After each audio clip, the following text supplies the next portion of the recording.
All right, everybody, what is going on? This is episode 591 of the First and Frame Rate Show. I am Via Baller over here. We're talking about Georgia Southern, Atlanta Falcons football. And today we're going to talk Georgia Southern. This episode is going to be all about Georgia Southern. I haven't given Georgia Southern much love lately. Not much has been going on.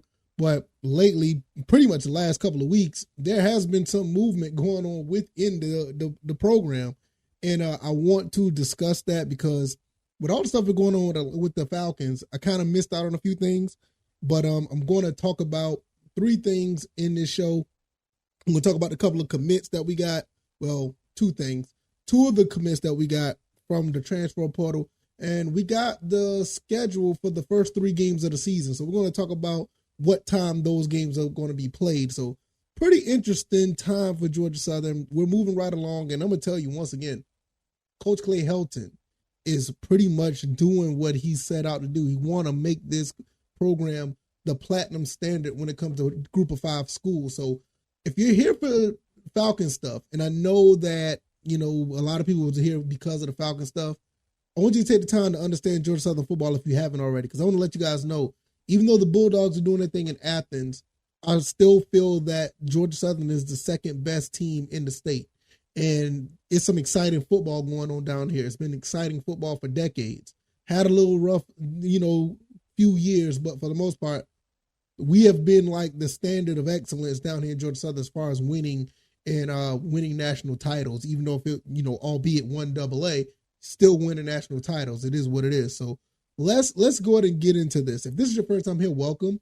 I can be found on YouTube and Rumble. I'm also on Anchor, Stitcher, Spotify, Apple, Google Podcasts. I want to thank you guys for the support once again. Please continue to support. Hit that like button. Share this podcast. Subscribe to the channel if you haven't already. Let everybody know what we're doing over here.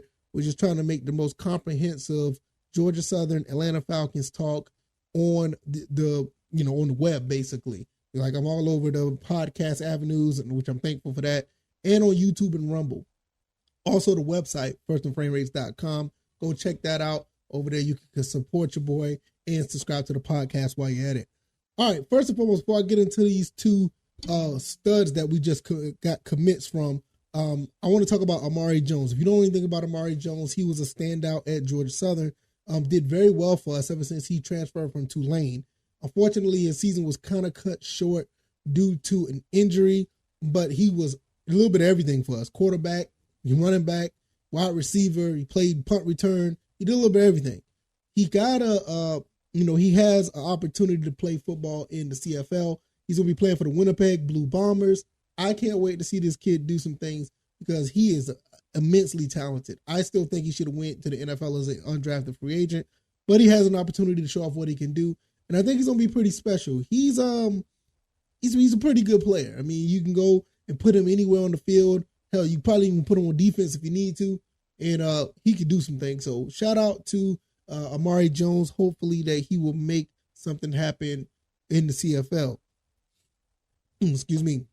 All right, let's go ahead and get into these two guys, these two young men that have transferred from Big Ten play, went up there, played some Big Ten ball, or got familiar with Big Ten ball, but decided to come back home and play for the Georgia Southern Eagles. Two guys played at Griffin High in Griffin, Georgia, not too far from the Atlanta area, pretty much where I am right now. Didn't know much about Griffin High School for the most part, but it just goes to show you that, Coach Clay Helton has a vision all over this country. This is exactly what I was telling you about yesterday when it comes to, the tampering situation. Now, I can't say that he's doing anything under those notions. I mean, I'm not going to sit here and cast those aspersions. I don't know. I don't think so. It seems like he's been on the up and up, but in the SEC is a problem. But we just talked about it yesterday. He has eyes everywhere. And with him and his staff, they're going around looking for players that want to play football and want to play right, want to play the right way, want to play in a system that will benefit them, play, closer to home where their family and friends could watch them play. And with Prince Green and Brandon Calloway from Griffin High, 1 year apart from each other, they played on the same high school. They both decided to come to Georgia Southern to play. Now, let's talk about Brandon Calloway first. Brandon Calloway ended up committing to Purdue after being at Griffin High School. Not many stats on him. They said he played 9 games in his freshman year, but the sophomore year he didn't see any. Well, he didn't see any action in. I'm sorry, he played 9 games in 2022, but didn't see any action in 2021. I've been trying to look for stats for him. I couldn't find any, but nevertheless, he does have some Big Ten, experience playing in a Power 5 school, coming down to play for a Group of 5, in my opinion, with a Power 5 coach. And I think this is going to be phenomenal because after us losing, we lost Derek Canteen. We end up losing, Tyler Bride. And I forgot who else we lost. Goodness, who that? We lost them to go to Minnesota. It could have been Tyler Bride.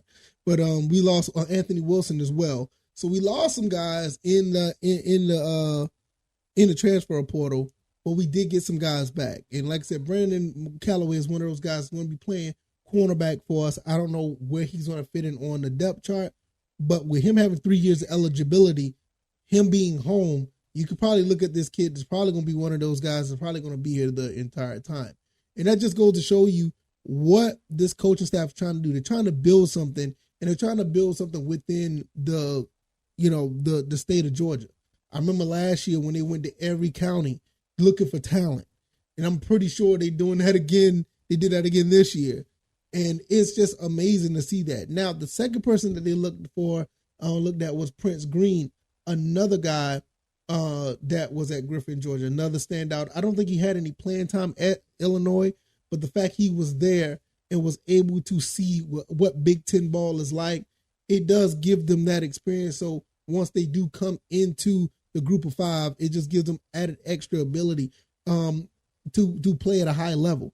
Also, neither one of these guys didn't play much football, so there's a lot of tread on that tire, as well as them having the eligibility to do so. So both of these guys had 3-year eligibility. It's going to be really cool to see guys that are pretty much highly, sought after.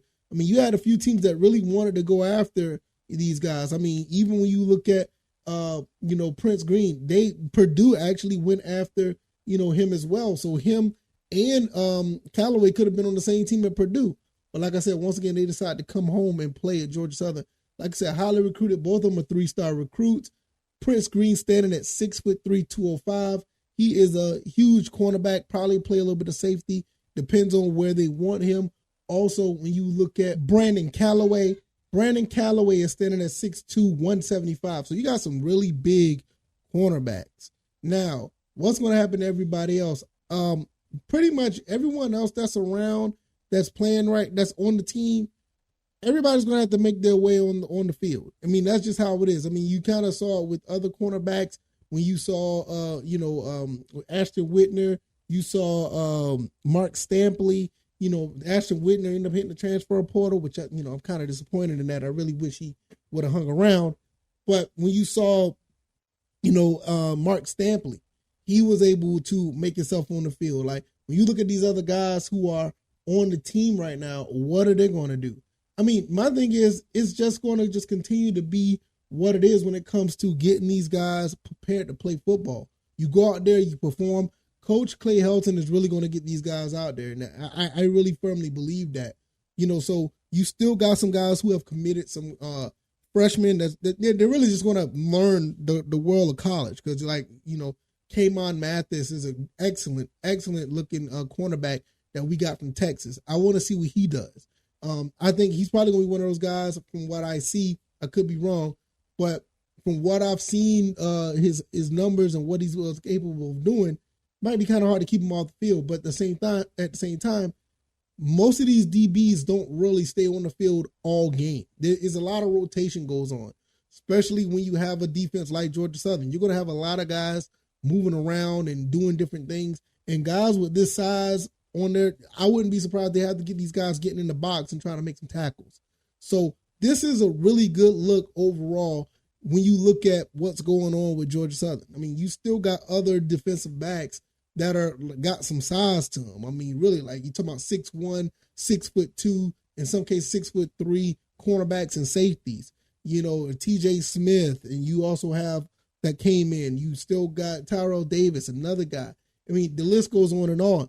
Georgia Southern is pretty stacked when it comes to what they got on both sides of the ball. And looking at the spring game, look like the defense is going to continue to get better.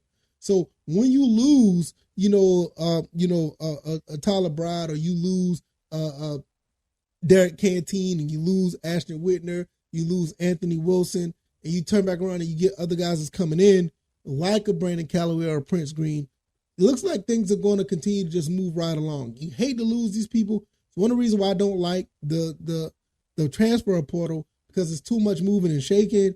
But they do have their, they do have some of their positives. I mean, I cannot deny it.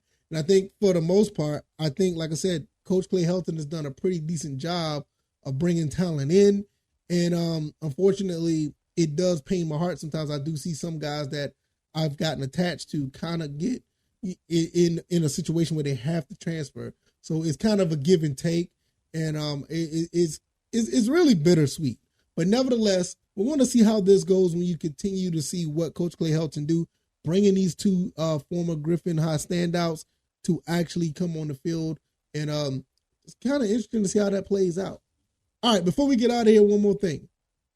We got the schedule for the first 3 games of the season. So you're going to see the defense on display. September 2nd against the Citadel. They're going to be coming to Paulson at 6 p.m.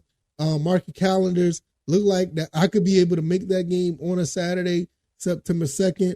Also, a week from that, September 9th, UAB comes to Georgia Southern.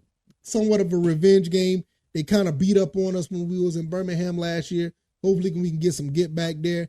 This defense looks much better. Hopefully they could be able to tackle a little bit more, because that was our Achilles heel. So these first 2 games, Citadel, don't want to look past them, but that's kind of considered a warm-up game. But then you turn around and you look at UAB, that's going to be a formidable opponent.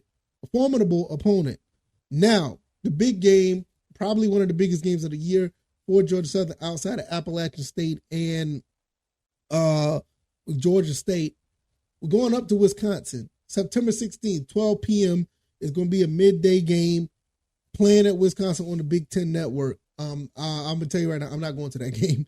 I'm not flying up there to Wisconsin to go to that game, but I know Georgia Southern is going to represent very well. They did very well when they went up against Nebraska, ended up beating Nebraska.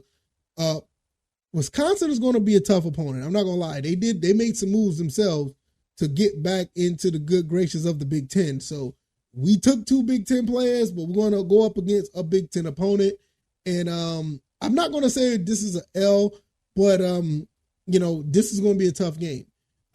In the back of my mind, I'm still kind of weary of the Marshall game. I don't know why, but the Marshall game is one game that I'm more worried about than anything. It's kind of weird, it's kind of like last year. I was worried about the UAB game more than the Nebraska game, and it turned out the way it panned out the way I thought it to be. UAB ended up smacking us around, and we end up beating Nebraska. I'm not sure about this Wisconsin game because I don't know what we really have this year. Last year, I kind of knew what we had, but this year, I don't really know for certain. I know the defense is a little bit better, but I got to see what Davis Brin in this offense is going to do. If I can get these guys to see how they're going to be moving, then we'll kind of get an idea of what's going to happen.